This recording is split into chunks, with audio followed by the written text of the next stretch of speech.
So the National Recording Registry is a list of sound recordings that are, quote, culturally, historically, or aesthetically important and or inform or reflect life in the United States. The Librarian of Congress appoints members to a preservation board, who each year gets to choose recordings for preservation in the Library of Congress. The intent of the National Recording Preservation Act of 2000 was to develop a national program to protect America's sound recording heritage. The first 4 years included 50 selections, and since 2006, 25 recordings are selected annually. To date, there are 475 recordings on this list. First year inductees included recordings from Stars and Stripes Forever, to White Christmas by Bing Crosby, Eisenhower's D-Day radio address to the Allied Nations, MLK's I Have a Dream speech, to The Message by Grandmaster Flash and the Furious Five. So I have the list, and I have a goal to listen to every single one of these songs, speeches, albums, recordings, whatever they are. And it's quite a list. I've got it right here chronologically, 8 pages, and I've already gone through and crossed out singles that I'm already super familiar with. Only singles. If it's an album, I don't cross it out, even if I think I know it, just because I have to listen to it in this new context as something that's culturally significant and worth indulging in. So if you're like me and you love discovering new sounds and also have way too much time on your hands, you should find this list. I'll give you guys the link in the description and see if there's anything there that maybe catches your ear.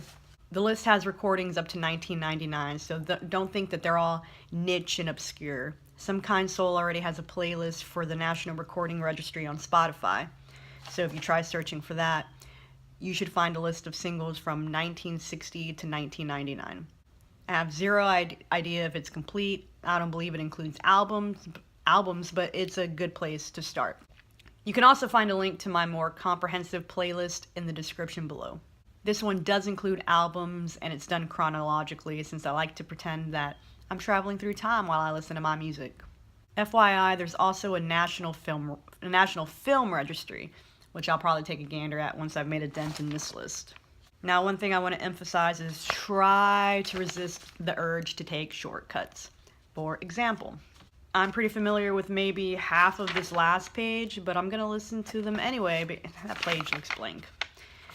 But I'm going to listen to them anyway because it seems like the right thing to do if I'm going to commit to a project like this. I feel like if these were selected to be preserved in the Library of Congress, they must be a big deal to somebody, right?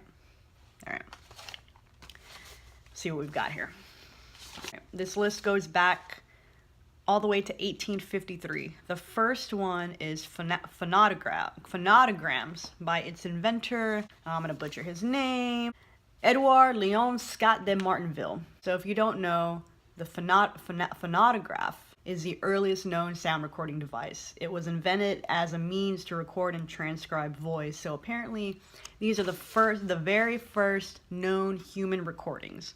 But this list has also got like Tupac and REM and Steve Martin and Richard Pryor. So you're going to find a lot of things that you're familiar with, as well as a lot of things you may have never heard of before. As I put this list together, I'm like, I know nothing about early music. So if you have a lot of time on your hands like I do, and you love the idea of music and sound and experiencing other people's life experiences through music, check out this list. I'll put a link. It's the National Recording Registry, and yeah, have fun with it. It's gonna waste a lot of your life, promise.